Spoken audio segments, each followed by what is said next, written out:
Welcome to Not Suitable for Democracy, the show about the problems facing American democracy and sometimes how to solve them with organizing. I'm your host, Nick, and on today's episode, we're going through the news from last week and this week. A lot of headlines to catch you up with, so we'll be talking about Kamala Harris and what she had to say about running for president, also Zohar Mamdani's first 100 days, and of course, the Swalwell scandal, which has been evolving and changing very quickly since last Friday.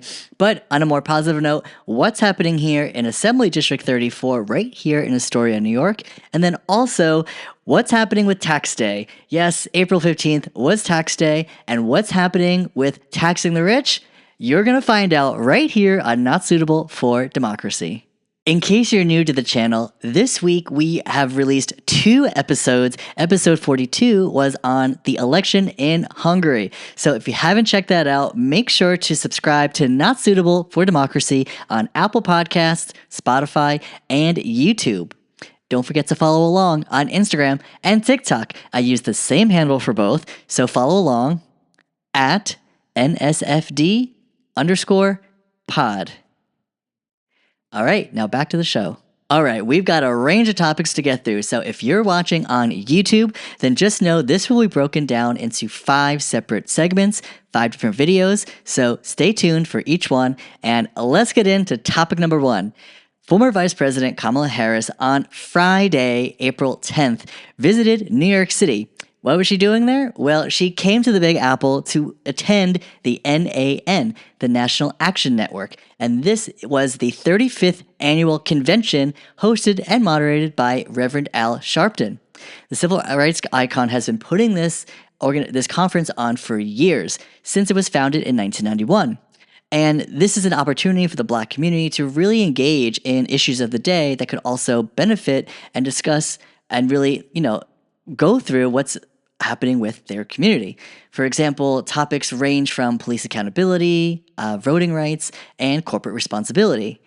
Cough, cough, right, Target? So with that said, we saw Kamala Harris spend 45 minutes talking to Reverend Al Sharpton across a range of topics, including her experience in the White House and the current administration, particularly with Trump's war in Iran, quote-unquote war on choice, as noted by Harris.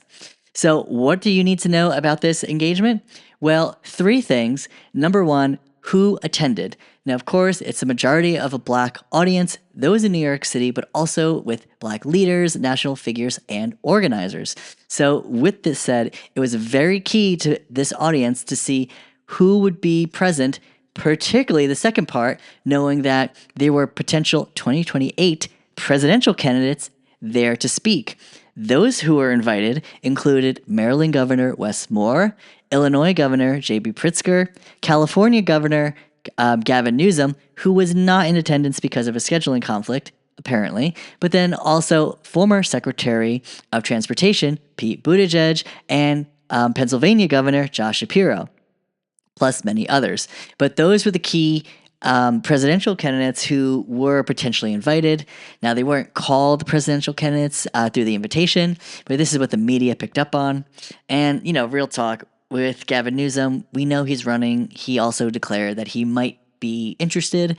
And with that said, while this wasn't an official campaign event, we know it was an unofficial campaign event for all of them. So Newsom's scheduling conflict, he didn't want to be in the same room as Harris, whose base was clearly in that room, where if you heard the applause and cheers for Harris when she entered and left the stage, the room was hers. Hands down, objectively speaking, yeah, she owned it. So with that said, Harris spoke to Reverend Al Sharpton for 45 minutes, again, a range of topics. The 2 revelations that you need to know from this event. Number 1, Harris admitted that she might run again for President of the United States. In this admission, not only there were tons of cheers and thrills at the time when this was, kind of just rolled off the tongue for Harris, when Reverend Al Sharpton asked her, point blank, mind you, she even kind of jabbed in saying how, oh, that wasn't so subtle, but we don't love Reverend Al Sharpton for being subtle. You know what I'm saying? So good for her for, calling it out.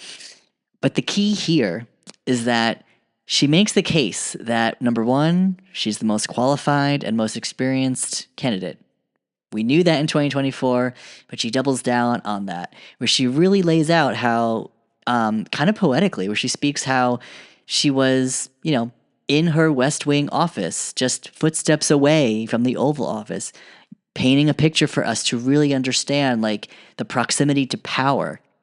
And then she also goes on to underscore her level of not just like intelligence, but more so how she is like a stable, steady leader, right? How to make calm, smooth decisions like in a moment's notice, but also dealing with like heavy duty issues that like really could have ramifications around the world. And that underscores a lot of how she, spoke about, her leadership versus Trump's. But then most importantly, right, she draws contrast in saying, we know Kamala Harris loves context. She gave the context of she intends on thinking about running for the presidency with the context of what would be best for the American people, not for herself, which is a clear, direct jab at Trump, who makes this entire presidency about himself. How can he enrich himself? How can he enrich his family? How can he better his not only the media attention he's getting, but also making sure that he is, first and foremost, first one to be thought of all around the world. So as very self-centered and hyper-focused and narcissistic Trump is, Harris is painting the picture that she is the opposite of that, right? Going into politics and good governance for the right reasons. So great that she could make that contrast, right? I applaud her for that. Though, we knew that going into 2024, so nothing necessarily new. Just that now she has more time to get that message across rather than 107 days. She's got a few years. So best of luck to Harris on that front. Now, the second and last part about this convention that Harris revealed was her new suggestion. She called it a controversial suggestion. Not very controversial, just kind of shocking at how she really just thought this would be a good move for her so early on. So this basically, former Vice President Kamala Harris goes on to say to the audience that voters, right? Voters need to consider being transactional moving forward. That she's also framing this in a way like, I hear you, I'm not taking your vote for granted, and I think we should do better. Really laying it out, saying, she didn't say herself personally, but she kind of used the collective we as in like, candidates running for office.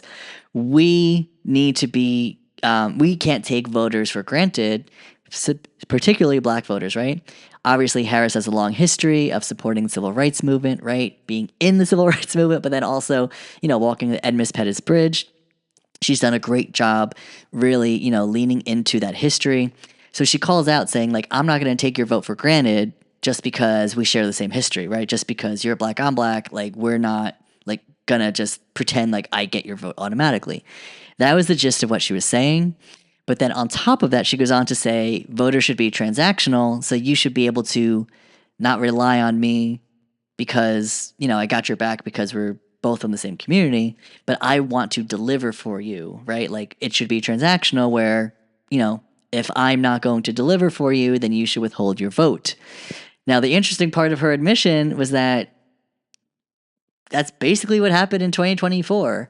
Wasn't the black community per se, but tons of voters, millions of people stayed home compared to 2020 because she was not ready to deliver on a stronger economic vision and on foreign policy that would have differentiated herself from the Biden administration, or at least Biden's foreign policy, because we all saw how Harris really did lean into, or at least continue, or not really differentiate herself from what was happening in Gaza.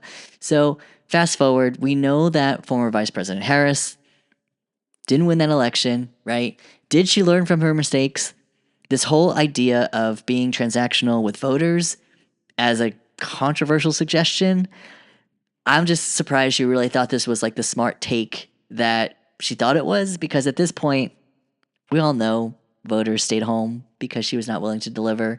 And even some black voters did actually vote for President Trump because he was able to differentiate himself from Biden on the economic policies, even announcing things like no tax on tips, right? Things that, sound good, like the sound bites, right?